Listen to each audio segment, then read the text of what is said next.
This is a video from last week, and he's reacting. He lives right next to, in the town where there was the attempted beheading. And this is him reacting to the situation. And this earned my subscription to his channel personally.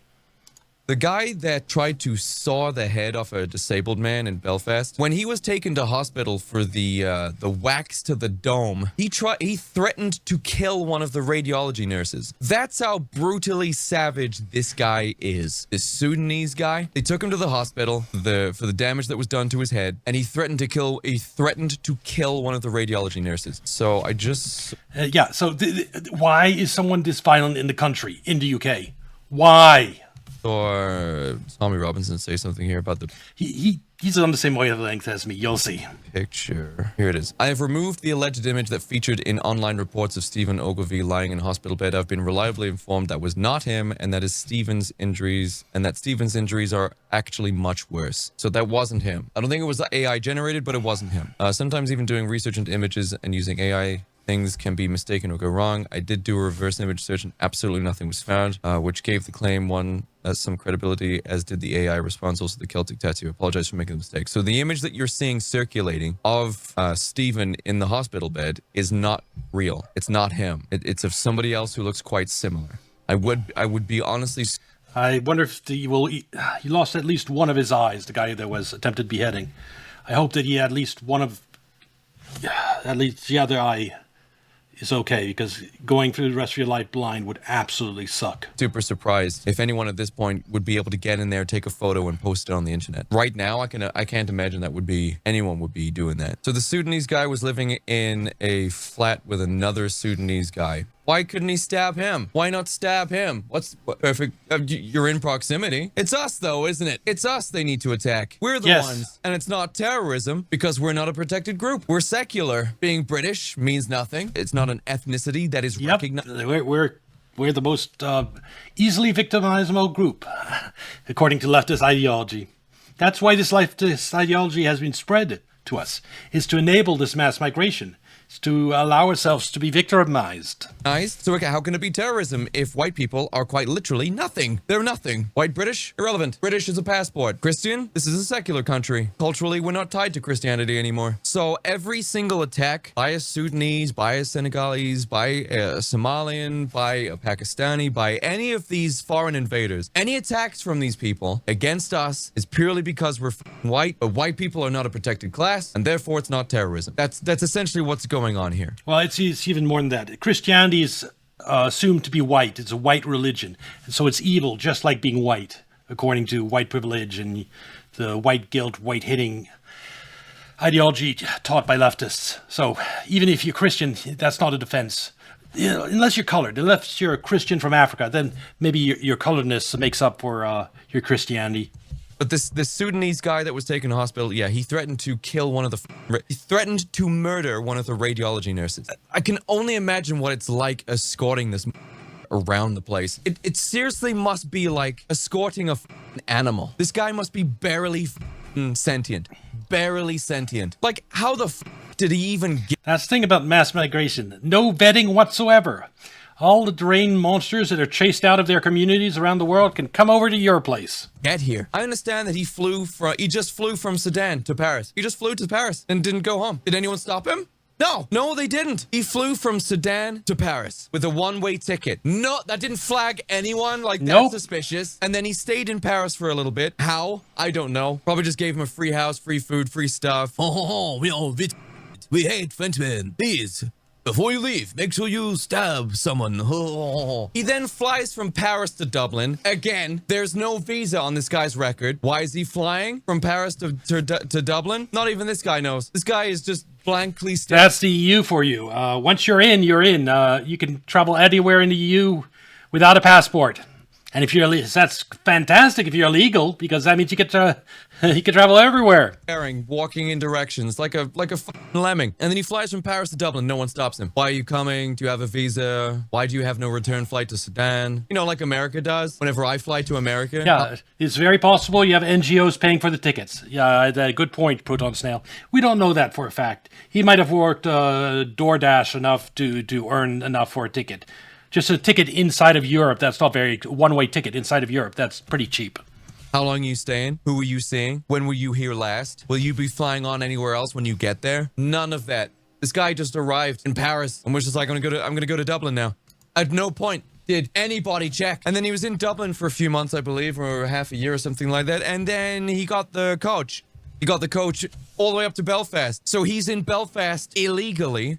No one invited him there. When he gets here, he's given leave to remain, an indefinite leave to remain, which means he can then immediately start getting benefits, which means the house he was in, the flat he was in, was free. He arrived here. Yes.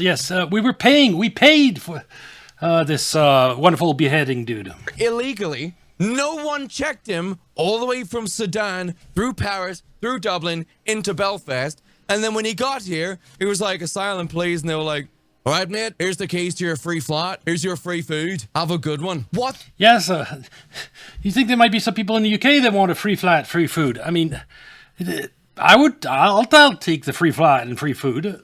Why can't I have it? The actual... I'll come into Britain illegally too and claim asylum. Will you give me free shit?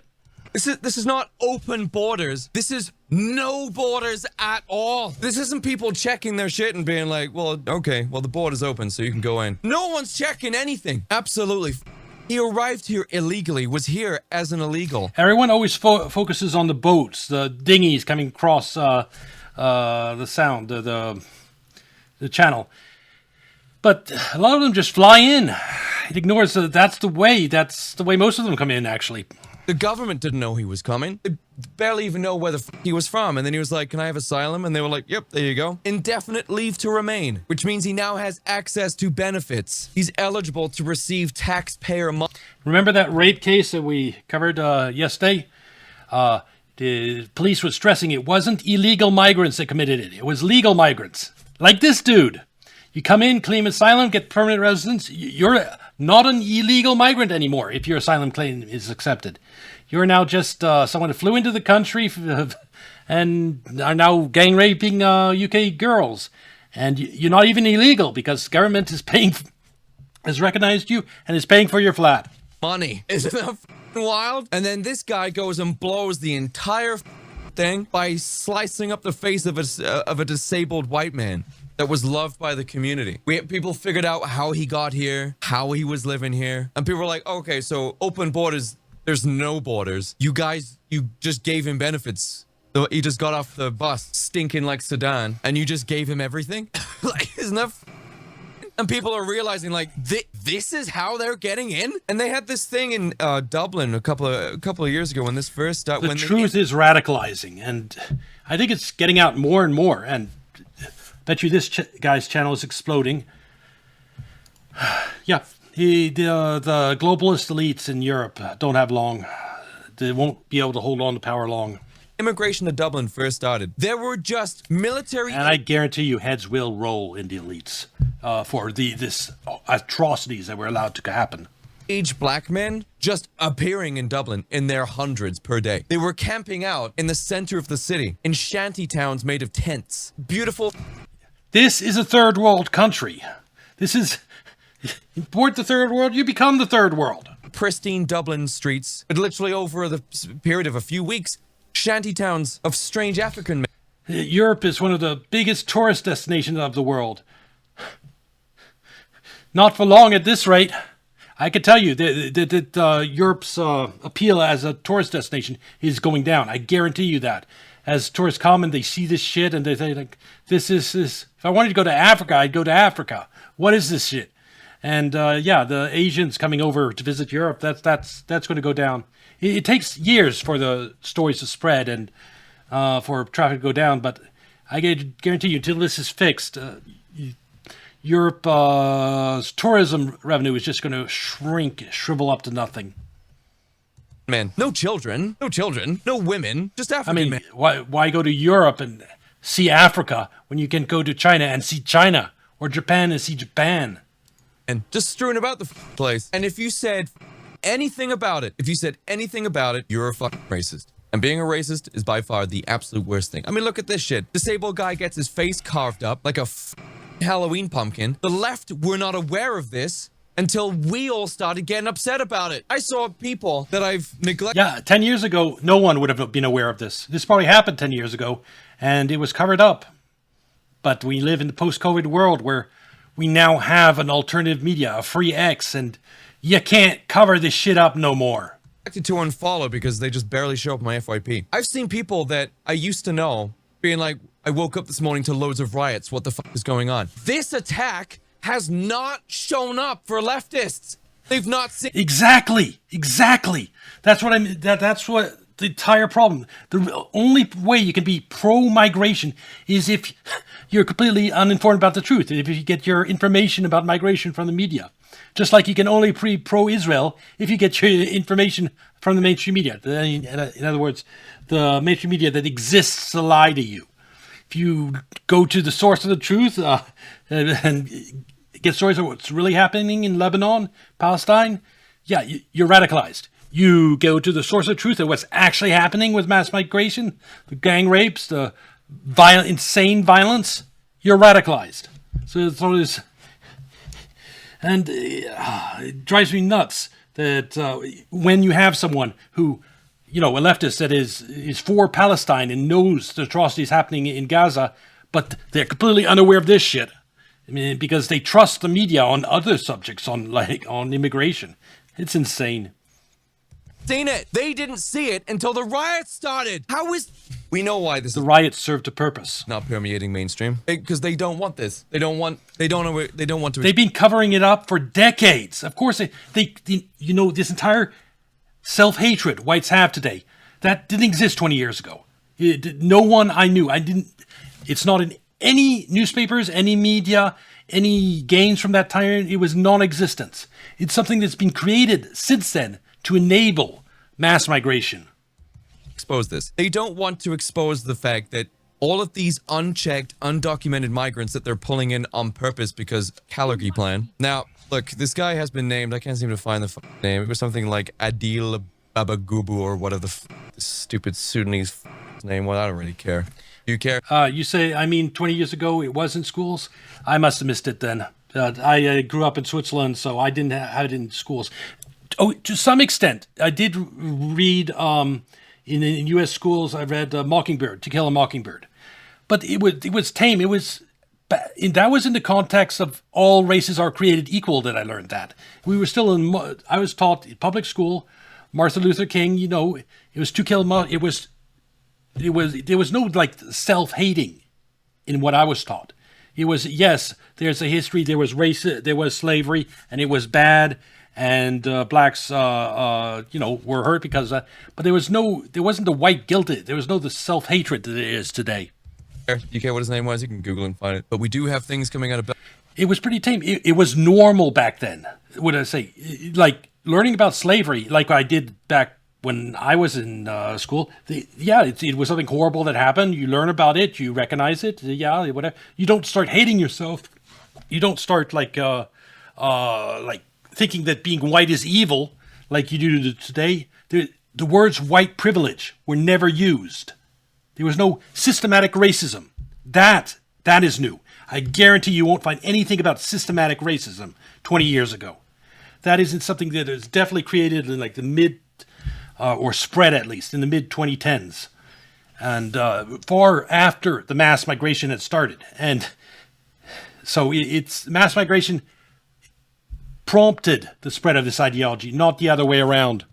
Belfast, okay? Now, first and foremost, there have been many houses that have been burnt out. We've got this kind of thing popping up all over the place. For those of you who watched my live stream of me attending one of these... Well, relatively speaking, slavery ended. There were still people around that... it made sense that slavery is taught in U.S. schools. You have black people, you have white people. How did this happen, that you have this black community and a white community in the United States? You need to explain that. And so it's normal that they taught about slavery in schools in the United States. The systematic racism and white privilege, that nonsense, that happened, in the last 15 years, at least being widely spread. Last 20. protests. Luckily for me, the protest that I attended was actually very peaceful. It was not peaceful, literally a 10-minute drive from where that was. I went out into the protest yesterday after the stream, and I live streamed 1 hour of this protest, and it was peaceful. There were kids and families there, old women, old men. There was teenagers there as well with their masks up and stuff like that. You know, it was nice. But 10 minutes away. Racism was still belief of superiority based on race when I was in school. Yes, that's the normal racism. Today, everything gets racism. You accidentally push a white man when you're walking in the street on sidewalk unintentionally, and you're racist. That's the extreme we're at today. It was all hell was breaking loose. And Keir Starmer was actually in the House of Commons today, and he was actually talking about cracking down on X. And it makes sense in the United States to be taught that because you have whites, you have blacks. How did this happen?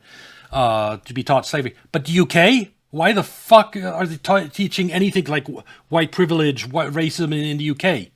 You never had slavery. It never participated in slavery. It makes absolutely zero sense, the whole white privilege thing in Europe. And that all of these riots are the result of right-wing voices. He's talking about people like me. He says that they need... And about colonialism, that is something every nation on earth has ever done if they could. It's what you want your country to do. You want your country, if you sign a trade deal with another country, to get the better deal. Isn't that what you want? Or you want your country to have the bad end of the deal? No. So you have Europe have interactions with all of Africa and Asia. Yeah, trying to push Western interests as you do that, that is just representing your own country, your own people. It's normal. It's not racist.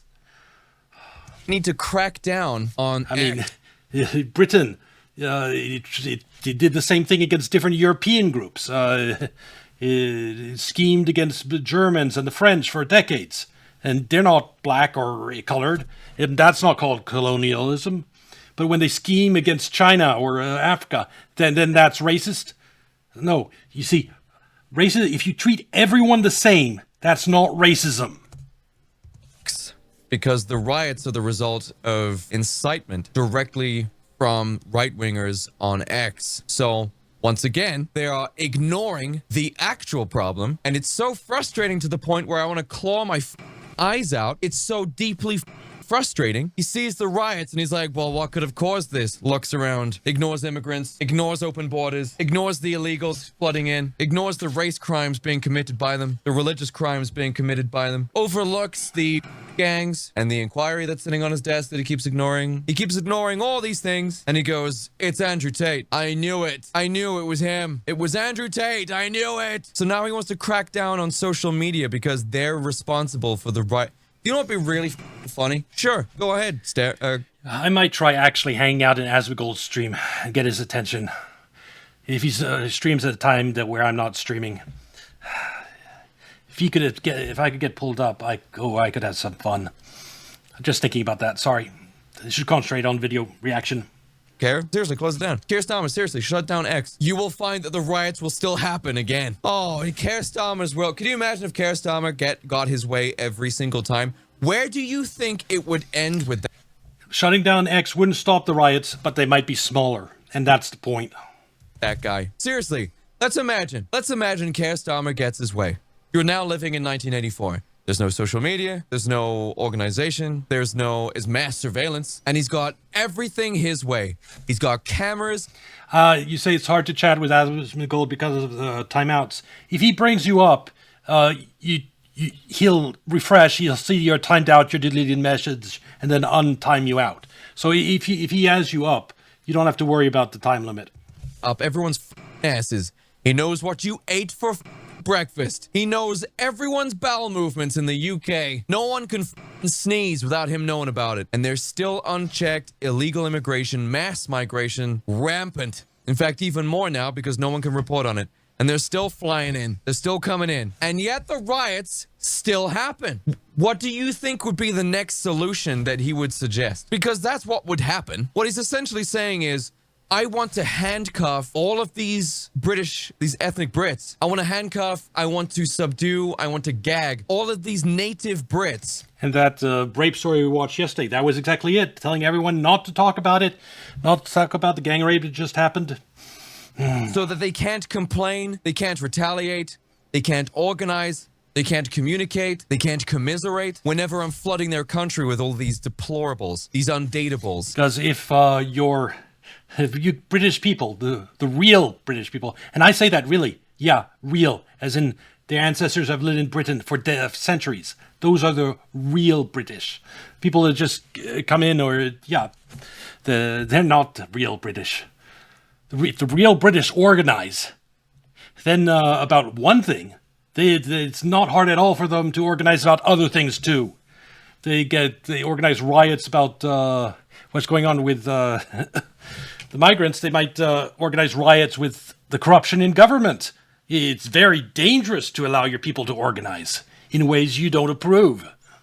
These untouchables. What do you think his next course of action would be once the riots still happen? What he's essentially telling you is he wants to gag the British public.